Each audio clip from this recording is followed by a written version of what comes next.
面对男人的疯狂进攻，女人不仅没有退缩，反而更为高兴。但他们不会知道，这样欢愉的时光马上就要结束了。这位美女名叫小妍，作为本地的芭蕾舞教师，她那曼妙的身段和美丽的容颜，使得无数人瞩目观赏。而作为本地宅男第一女神的她，却早早就结婚了，因为她的母亲常年卧病在床，而无能为力的她只能接受了富豪的追求。结婚后的小妍那是任劳任怨，当牛做马，在这个家内也根本没有她说话的余地。但她也很清楚自己出身低微，如果不是因为自己的美貌，连豪门的影子她都够不着。但幸运的是，母亲的医药费好歹有着落了，小妍没有自己真正的生活。但这天她经过这家书店时，一切都改变了。书店老板名叫大庆，当他看到小妍驻足看书的模样时，整个内心都沦陷，这正是他心中白月光的形象。但别看他如此想入非非，而大庆也是个有家室的人，在同事眼中他生活美满，不仅妻子美丽贤惠，还有个可爱的女儿，日子也过得有滋有味。但当他见到小妍的那一刻，这平淡的生活就轰然倒塌了。面对他的搭讪，小妍也只是微微一笑，便转身离去。当看着他远去的背影，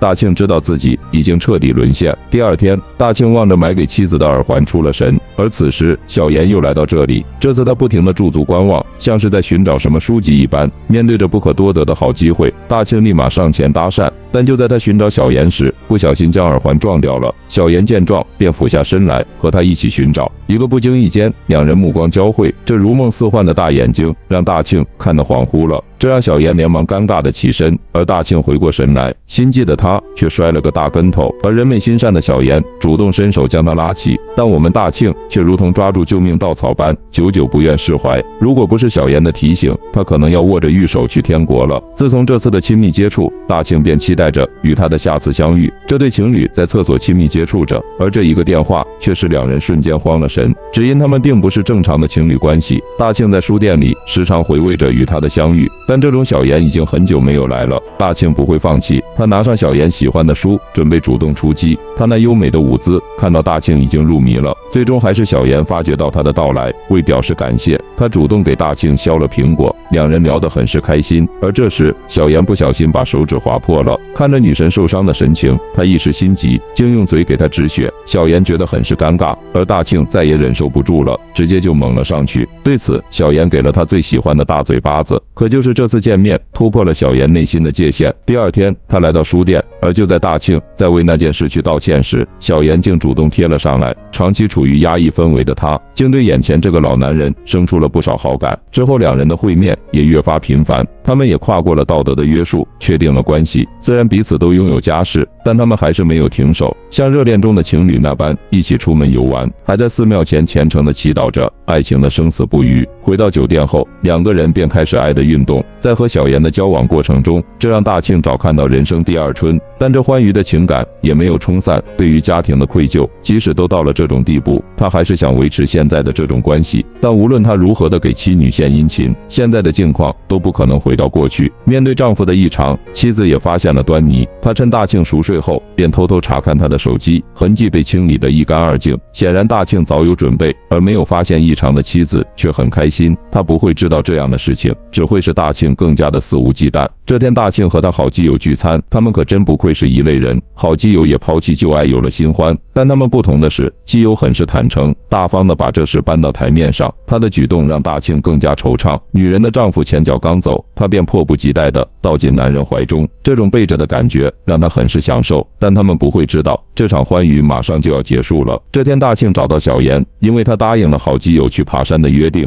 大庆的基友一定会带着新欢，所以他找到小妍，叫他与自己同行。但对于这种事情，他无法给出明确回复，毕竟自己寄人篱下。回到家后，她提出要回老家扫墓，而她的丈夫没有多虑，便同意了。随后他们一起来到了约定的地点。面对小妍的美貌，这让基友很是震惊。虽然他极力否认自己和大庆只是普通朋友关系，但是只要是个人也能看出两人关系的不一般。在之后游玩中，基友便不再追究，而是颇给面子的给两人腾出空间，只剩大庆他们两人后，彼此才能亲密一下。经过这次爬山之后，大庆本以为两人之间的感情会更上一层楼，但令他没想到的是，自从下山以后，小妍却跟他玩起了失踪。无论他如何寻找，都是一无所获。但当他打算放手离去时，时，却在电梯上撞见了小妍夫妇。而面对身着校服的她，大庆一切都明白了。两人在电梯里只能小心翼翼地牵手，而当她丈夫走后，两人便迅速缠绵在一起。次日来到书店后，高世兰已经贴满大庆偷欢的事实。还没当他搞明白这一切时，他的妻子接到一个神秘电话，听闻后脸色瞬间就变了。妻子找到大庆，面对的这种让自己绝望的事情，他还是保持理智，表示只要女儿毕业后就和他离婚。大庆对此毫无办法，他不会知道这一切的背后都是小妍的丈夫在搞鬼。他也发现妻子的端倪后，便聘请私家侦探调查，真相浮出水面。他要让大庆在这座城市里社会性死亡，而小妍这边因为母亲已经离世，他也没有再待下去的必要了，于是选择了离开。他找到大庆，直接表面心意，但此时他的心中还有一份羁绊。大庆找到女儿，嘱咐完后，就决定去追寻自己的幸福。两人准备远走他乡，可就在驾车离去时，不出意外的出意外了，他们出了车祸。事后警察找到大庆的妻子，当时的情况，大庆本有可能活下来的，但他为了保护小妍，独自抗下了致命一击。而这个发誓守护自己的男人，竟舍命为了其他的女人，这让他的妻子很是难受。小妍之后很快恢复，但她已经怀上了大庆的孩子，即使现在独自一人，她也毅然决定将他抚养长大。多年以后，当小妍推着婴儿车与大庆的妻女擦肩而过时，他们也已经相忘于人海了。故事到此结束，也给观众留下了无限遐想。果然还是韩国导演会拍，你们觉得呢？